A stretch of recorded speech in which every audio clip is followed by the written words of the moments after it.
Hello, and welcome to another OnPoint review. It's CMoney here, joined by the one and only Doodle, and we're diving into the early access release of Grounded 2, the sequel to Obsidian Entertainment's tiny survival adventure. That's right. A huge shout out to Xbox and Obsidian for hooking us up with early access copies to review.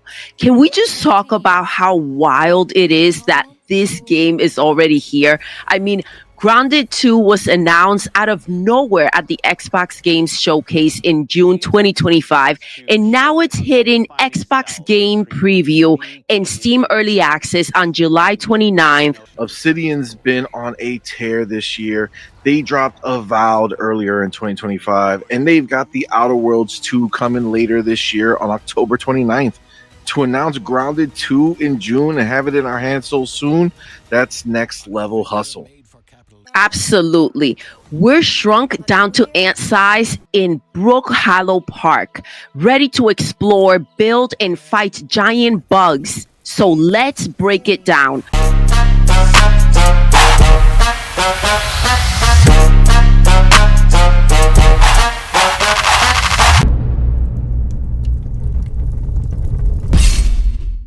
Okay, CMoney, let's talk visuals. Grounded 2 is stunning. The world is massive, vibrant, and meticulously detailed. Obsidian and Eidos Montreal switched to Unreal Engine 5 for this sequel, and it shows. Absolutely. The lighting is next level. God rays pouring out when you exit a cave, blindingly gorgeous. The depth of field makes everything pop, and the draw distance is insane. Climb to a high point, and you can see the entire park in crisp detail. It really makes you feel tiny in this gigantic world. The bugs are disgusting in the best way possible. Their designs are so detailed. Spiders, scorpions, even butterflies look menacing yet beautifully crafted. The character designs lean hard into this 90s suburban park vibe, which I'm totally here for. Yes, agreed. And the animations, flawless. Whether you're sprinting, doing my famous slow trailer walk, or dodging in combat, every frame feels fluid. Insect attacks look terrifyingly real, like how do you imagine a giant bug coming at you would be. The green fog in toxic areas swirls around you, and when you build a house out of grass, the light peeks through and you can see how it changes the hue of the grass dynamically. It's immersive as all hell. But it's early access, so there are some hiccups. I noticed weird flickering lights in the science labs and houses when built by grass.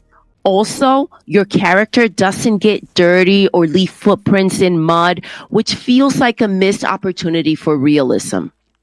Yeah, and I can't stand that grass stems still go through the house after you build it. Like, come on, the game should know nothing new should spawn there. Hopefully, Obsidian patches that before the 1.0 release. Now, let's dive in to the story. Grounded 2 is set 2 years after the first game, not right after like some might assume. You're back as the same teens, Pete, Max, Willow, and Hoops, shrunken down again to insect size in Brook Hollow Park, a sprawling 90s-inspired suburban park. Something's gone wrong with Dr. Wendell Tully's spacer device, and you're unraveling the mystery of why you're tiny again and what Ominent, the Shady Corporation, is up to. The early access version gives us the first chapter and it hooks you fast.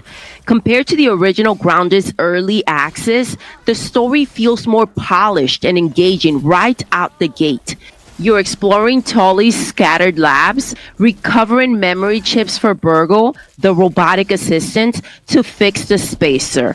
There are some surprising twists that shake things up, but we won't spoil too much. What I love is how the story blends with the survival gameplay.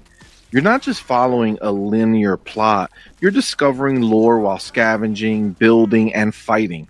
The first chapter took me about 30 hours to complete because I got so distracted exploring and crafting. Even after finishing it, there's tons to do in Brook Hollow Park. Totally agree. The narrative is a core focus this time, and it feels like they're setting up a bigger mystery.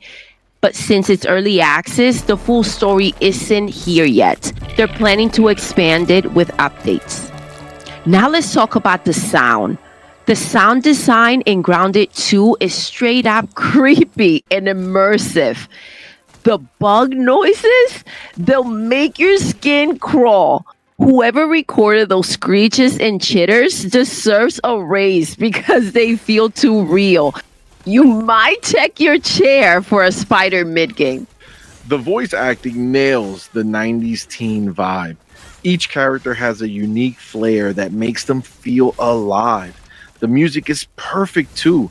It captures the time period and shifts dynamically. When an enemy spots you, the score ramps up and you know it's time to fight or bolt. Absolutely. The ambient sounds tie it all together. Rustling leaves, squishy footsteps, the distant sway of grass blades, signaling a huge bug approaching. It's so immersive. Now, on to the gameplay. Gameplay is where Grounded 2 shines. It's a survival action adventure at its core, but with Obsidian's RPG flair. You're scavenging resources, crafting weapons and armor, and building bases in a massive open world. The new setting, Brook Hollow Park, has diverse biomes like toxic zones with deadly green fog or icy areas near a spilled ice cream cart that'll freeze you without proper gear or smoothies. Those zones are something else. The Omni tool is a game changer. No more juggling separate hammers, axes, and shovels. One tool handles it all, though you still need to upgrade each function to tackle tougher materials. It saves so much inventory space, which was a pain in the first game. Yeah, the bug variety is wild. You've got everything from giant spiders and scorpions to dangerous butterflies and mosquitoes. Each requires specific tactics to take down, which feels super satisfying.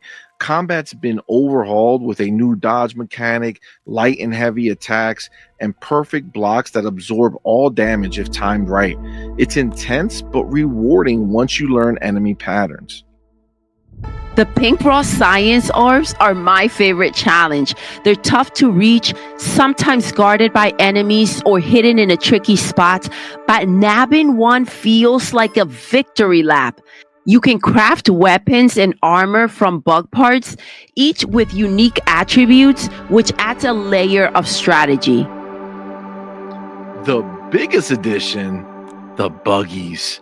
These rideable insect mounts, like my red soldier ant, change everything. They make travel faster, let you climb steeper hills, and jump farther. In gathering mode, your buggy auto collects resources. No more spamming the pickup button. Building my 3-story base was a breeze with my buggy chopping grass and hauling up to 12 items at a time. In combat, buggies are beasts. You can fight while riding or let your buggy distract enemies while you attack from behind. If it takes too much damage, it kneels, and you've got a short window to revive it before it retreats to its nest to heal. The only downside, you can't use buggies in toxic or icy areas or inside labs. And they can't break rocks or acorns yet. Hopefully, that's added later. The game lets you play your way, solo or co op with up to 3 friends. We stuck to solo for this review and still had a blast. You can swap between first and third person views, which is great for exploring or precision tasks. The save anytime feature is a lifesaver, letting you take risk without losing hours of progress. But make no mistake, Grounded 2 is tough, even with difficulty options. Yes, early access issues though. My backpack spawned behind a barrier when I died, and I lost tons of items. Placing objects in the world feels clunky. You can't fine tune their height precisely. And needing a level 3 Omni tool to break a snail shell? That's too steep for such a common enemy. These are fixable, but they're annoying for now. Now, let's go to the fun factor. Grounded 2 is ridiculously fun. I poured over 30 hours into that first chapter and still didn't want to stop. The bigger world, new biomes, and buggies make you feel smaller but more adventurous than in the first game.